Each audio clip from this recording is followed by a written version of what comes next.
As we all know, as a result of COVID, we've seen companies and governments around the world accelerating their digital transformations. Everything's moved to work from home. Restaurants no longer have paper menus. When we had dinner last night, our phones didn't work, so we couldn't read any menus. So everything is moving at a very, very fast pace. But that in itself is bringing challenges to businesses and governments. First of all, the cost of IT is accelerating. All right, through this digital transformation, we have to spend more on technology. Now, CIOs are being given bigger budgets, but they're also expected to do much more with those budgets. We've also heard a lot today about the talent challenges. As everybody is accelerating their transformations, the need for talent is growing. At the same time, the Great Resignation, everything just collided at the wrong time. And this has compounded the talent challenges that everybody is facing. And then, as we have also said, the security challenges. As we bring more technology into our companies, Internet of Things, we are now creating more and more security challenges without the talent to address them and without the necessary budgets to address them as well. So one of the things that CIOs have been encouraged to do is to really think about what is strategic that you must really focus on yourselves internally versus what are not such strategic projects, although still critical for the business. And it's then looking at where to apply your financial resources and your human resources to the most critical projects that are core to your business. And then consider outsourcing those non-core functions to people who specialize in those areas, meaning that you do not have to be a specialist in absolutely everything that you are required to do for the business. If we think about outsourcing, what does that then enable you to do?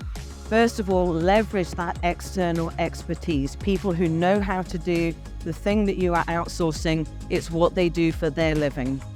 You access the specialized skills. The skills that we've spent the morning talking about are very difficult to find and retain. And of course, you would expect cost efficiencies when you outsource. And so all of this focus enables you, by moving out the non-core work, to focus your resources, your brain power, your efforts into the real core projects. The second challenge that we said everybody is facing is the war for talent, and you've heard a lot about that over the course of today. How do you attract talent to your organization? And then once you've got them, how do you retain them? One of the things that we are seeing many companies now doing, and countries, by the way, there are countries investing in skilling their citizens.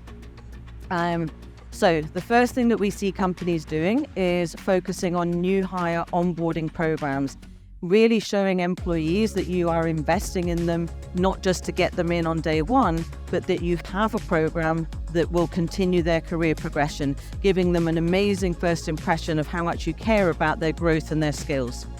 The second strategy we see companies taking is looking at their internal talent pipeline. So if you look at all of the positions that you have available, where do you have gaps and positions that you cannot fill? Identify the people that have career progression potential and invest in skilling them to fill the future positions. So it's really looking at not just bringing people in from the outside, but also ensuring that you are growing people from the inside. This will help with reducing attrition. And then the third thing that we are seeing many organizations do is the concept of building a digital academy. So this is really not just about bringing people on and onboarding them to start with, but this is also looking at how do we have this culture of ongoing growth and investment in skills for the long term. Third challenge that we have heard everyone talk about today in a really critical way is how do we stay secure through this acceleration of digital transformation.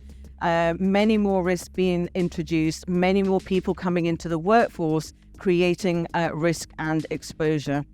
So if we look at some of the threats and then link all of this together, the rapid advancement in technology means that new threats are being brought into the environment every day. New exposures that weren't there yesterday are now there today.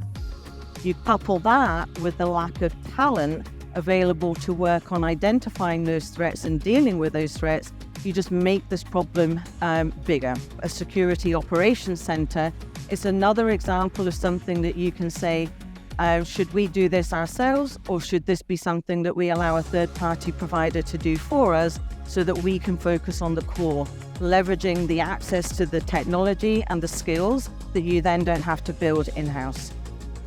So let's talk about YNV Tech Talent, bringing all of this together and how we are helping companies with these challenges.